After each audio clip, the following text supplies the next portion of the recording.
सबसे पहले मोइन आपका रुख करते हुए देख पा रही हूँ जैसे जैसे दिन चढ़ रहा है वैसे वैसे श्रद्धालुओं का तांता यहाँ पर बढ़ता हुआ चला जा रहा है। अपने आसपास क्या देख रहे हैं मोइन आप?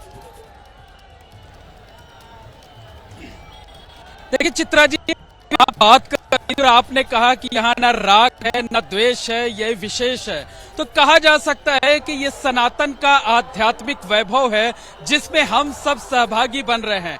ये भारत का आध्यात्मिक वैभव है जिसे दुनिया देख रही है और ये ऐसा आध्यात्मिक वैभव है जिस पर हर सनातनी गर्व कर सकता है, हर भारतीय गर्व कर सकता है। बहरहाल हम क्षेत्र की तस्वीरें आपको दिखा देते हैं। संगम जाने वाले हर रास्ते श्रद्धालुओं की भीड़ से इसी तरीके से पटे पड़े हुए हैं, तिल रखने तक की जगह नहीं है।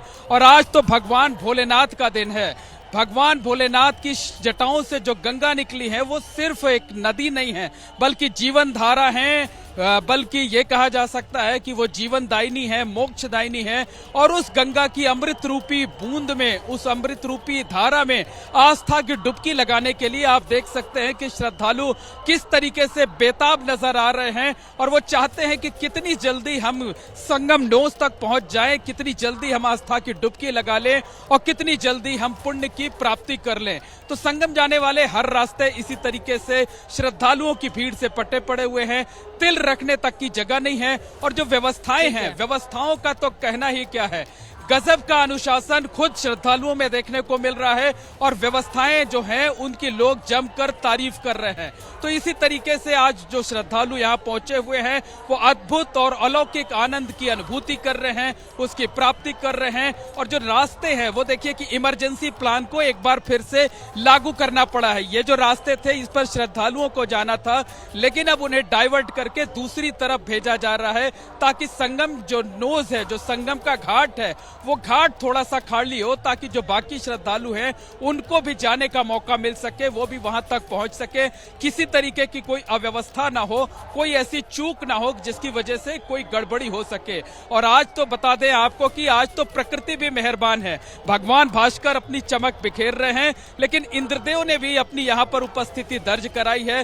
सुबह से ही आसमान में बादल छाए हुए हैं, मौसम का मिजाज एकदम बदला हुआ है और ऐसा लगता है कि जैसे इंद्रदेव को इस बात की जानकारी हो कि जो श्रद्धालु हैं करोड़ों की भीड़ के चलते उन्हें कई किलोमीटर पैदल चलना पड़ रहा है, उन्हें थकावट हो जाती है। ऐसे में जब तेज गर्मी होती है, ज्यादा तापमान होता है तो श्रद्धालुओं को दिक्कत होती है। लेकिन आज सुबह से ही मौसम गुलाबी है, मौसम सुहाना है और मौसम इतना ठंडा है कि आज हमको स्वेटर पहनने की जरूरत आन पड़ी है। स्वेटर पहने हुए हैं तो जो श्रद्धालुओं का कारवां है लगातार संगम की तरफ बढ़ता जा रहा है और अब तक तकरीबन 1 करोड़ श्रद्धालुओं ने आस्था की डुबकी लगा ली है। और इसके साथ ही साथ जो श्रद्धालुओं की संख्या का आंकड़ा है वो 65 करोड़ को पार कर गया है और उम्मीद ये जताई जा रही है कि शाम तक ये आंकड़ा 66 करोड़ के पार हो जाएगा। और ये अपने आप में एक अनूठा इतिहास होगा, क्योंकि 2019 के कुंभ की हम बात करें तो 2019 का जो प्रयागराज का कुंभ हुआ था उसमें 24 होगा और 66 करोड़ के आंकड़े को जब महाकुंभ क्षेत्र पार करेगा, जब प्रयागराज आत्मसात करेगा तो उस समय 193 देशों से कहीं ज्यादा जनसंख्या हमारी। सोचिए 193 देश पूरी दुनिया में ऐसे हैं जिनकी तादाद इतनी ज्यादा नहीं है जितने कि बीते 45 दिनों में लोगों ने महाकुंभ क्षेत्र में आकर डुबकी लगा ली हो, स्नान ध्यान कर लिया हो। काशी विश्वनाथ की नगरी चलते हैं, महादेव का यह हिस्सा है जहां पर मां गंगा खुद आकर उनके चरणों में अपने श्रद्धा सुमन अर्पित करती हैं। अंकित गुप्ता हमारे साथ वहां से जुड़े हुए हैं। अंकित, महादेव के दर्शन करने के लिए दूर दूर से लोग वहां पर पहुंचते हुए चले जा रहे हैं, महामृत्युंजय का जाप करते हुए, हर हर महादेव के नारे लगाते हुए। जरा आसपास की तस्वीरें दिखाइए, क्या महसूस कर रहे हैं? भगवान भोलेनाथ की नगरी किस तरह से उमंगों से सराबोर है अंकित? चित्रा, यहाँ पर लगातार हर हर महादेव के तो जो है जयकारे हैं ही, लेकिन साथ ही में एक और जो है श्लोक की हर हर महादेव शिव शंभो काशी विश्वनाथ गंगे। और जिस बात का आपने जिक्र किया कि गंगा जी जो कि खुद जो है शिव जी की जटाओं में से निकली हुई हैं, तो इस वजह से देखिए लोग जो भी स्नान करके, बहुत सारे लोग ऐसे हैं जो जिन्होंने प्रयाग में संगम में वहाँ पर स्नान किया और उसके बाद में वो बनारस पहुँचे हुए हैं। सहयोगी कैमरा पर्सन मेहरबान सिंह की मदद से एक तस्वीर आपको दिखा रहे हैं हम दर्शकों को कि लोग जो है कतारों में लगे हुए हैं, लंबी कतार लगी हुई है। ये जो कतार हम आपको दिखा रहे हैं जिसमें जो है श्रद्धालु लगे हुए हैं, ये मंदिर परिसर से आधा किलोमीटर दूर की है और इसी तरीके से आधा किलोमीटर और पीछे तक कतार लगी हुई है। यानी कि इनको भी नहीं पता कि दर्शन अगर भोलेनाथ के होंगे तो कितनी देर में होंगे, लेकिन ये श्रद्धा अटूट है कि दर्शन तो आज ही होंगे, आज ही भोलेनाथ के जो है चरण स्पर्श करेंगे, वहां पर जाकर आशीर्वाद लेंगे और इससे बेहतरीन मौका कौन सा हो सकता है। लेकिन क्योंकि हम मौजूद है गोदौलिया चौक पर और यहाँ से अखाड़ों के आने का सिलसिला जारी है,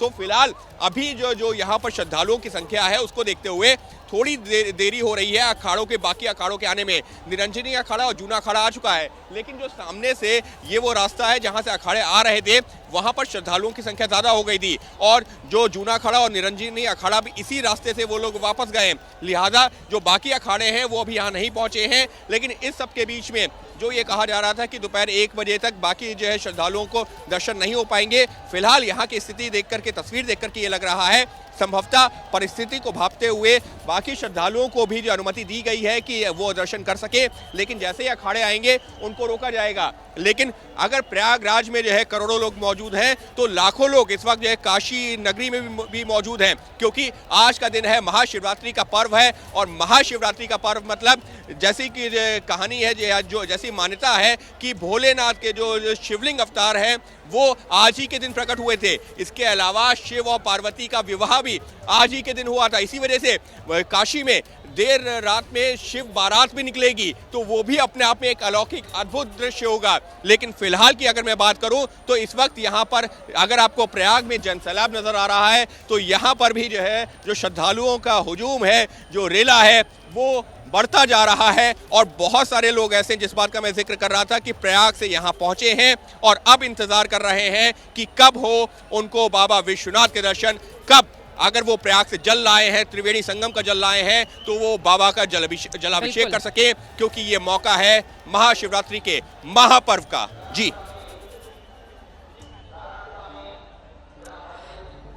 यकीनन दूर दूर से लोग वहां पर आ रहे हैं मां गंगा के जल को लेकर, वो भगवान भोलेनाथ का जलाभिषेक कर लेना चाहते हैं। हालांकि जो अंदर का प्रांगण है आपको बता दें, वहां पर जलाभिषेक तो हर कोई नहीं कर पाता है, लेकिन दूर से जरूर अपने मन की भावनाओं की अभिव्यक्ति करता है। अलग अलग शिवलिंग वहां पर बनाए गए हैं, वहां पर जाकर लोग अपने जल अर्पित कर पाते हैं। इतनी ज्यादा भीड़ होती है हर रोज वहां पर कि लोग एक नजर भगवान भोलेनाथ को देखते हैं और उसके बाद उनको आगे की ओर बढ़ना पड़ता है। भीड़ के मद्देनजर जो प्रशासनिक इंतजाम काशी विश्वनाथ के मंदिर प्रांगण में किए जाते हैं और काशी विश्वनाथ कॉरिडोर बन जाने के बाद आप सोचिए लगातार लाखों की तादाद में लोग वहां पर उमड़ते हैं। और मेला क्षेत्र में चूंकि कुंभ क्षेत्र खाली स्थान है, खाली जगह है, खाली स्थान है, इस वजह से यहाँ पर करोड़ों लोग आ सकते हैं, लेकिन वहां पर वो पूरा शहरी क्षेत्र है, उसकी बनावट काफी ज्यादा घनी है। ऐसे में भी लाखों लोग वहां पर पहुंचते हैं और उसके बाद हर कोई जाकर भोलेनाथ का ध्यान कर लेना चाहता है। और मौका जब महाशिवरात्रि का हो तो आज का ये पर्व जो भोलेनाथ के भक्त हैं उनके लिए और ज्यादा महत्वपूर्ण हो जाता है।